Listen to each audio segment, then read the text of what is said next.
শুক্রবার কাতারের দোহায় শুরু হয়েছে রাইজিং স্টারস এশিয়া কাপ। শনিবার হংকংয়ের বিপক্ষে বাংলাদেশ এ দলের প্রথম ম্যাচ। টুর্নামেন্টে বাংলাদেশের বড় ভরসার নাম হতে চান যুব বিশ্বকাপ জয়ী এস এম মেহরাব হাসান। এ দলের হয়ে ভালো করে সুযোগ পেতে চান জাতীয় দলে।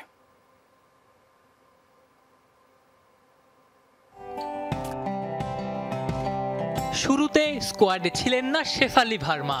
ফাইনালে সেই শেফালি গড়লেন ইতিহাস। ইন্ডিয়ান উইমেন্স টিমকে জেতালেন প্রথম বিশ্বকাপ শিরোপা।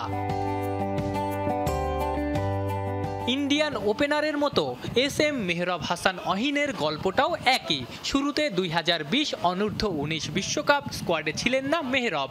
মৃত্যুঞ্জয় চৌধুরীর ইনজুরিতে সুযোগ আসে, হয়ে যান ইতিহাসের অংশ।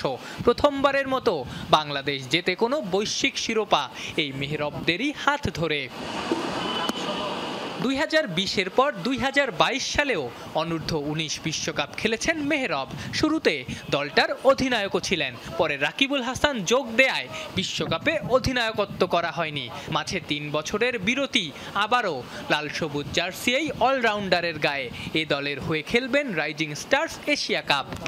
কেবল তো জাস্ট আমার শুরু হইলো, আমি সবসময় নতুনভাবেই দেখতে পছন্দ করি, তো এখনও স্টিল অনেক সময় বাকি আছে, বাট আমি এইগুলো জায়গাতে ভালো খেলে কনফিডেন্স বাড়াইতে চাই। তো আমি যখন এই জায়গাতে ভালো খেলবো তখন আমার ন্যাশনাল টিমের দরজাতে ইজি হয়ে যাবে আমার জন্য।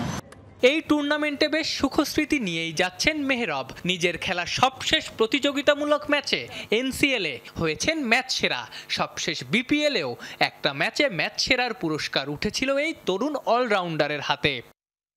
ব্যাটিংয়ে কোনো দিন রান না করলে একটা অপশন থাকে যে বোলিং দিয়ে কভার করা। সো আমি চেষ্টা করি দুই জায়গাতে ভালো করার, স্পেশালি ব্যাটিংটা নিয়ে কাজ করতেছি, ব্যাটিংয়ে ভালো করার। মাইন্ড গেম খেলতে হবে, কারণ এজ এ বোলার হিসাবে আমি চাইবো যে যত বেশি ডট বল করা যায়, ব্যাটসম্যান হিসাবে চাইবো যে যত বেশি ডট বল না দেওয়া যায়। সো আমি ওই জায়গায় বলারদের সাথে মাইন্ড গেম খেলতে হবে। সো এটা ম্যাচের সিচুয়েশন অনুযায়ী, মোমেন্ট অনুযায়ী ইমপ্লিমেন্ট করবো। শুক্রবার কাতারের দোহায় শুরু হয়েছে রাইজিং স্টারস এশিয়া কাপ। শনিবার হংকংয়ের বিপক্ষে বাংলাদেশের প্রথম ম্যাচ। আফনান পিয়াল, যমুনা স্পোর্টস, ঢাকা।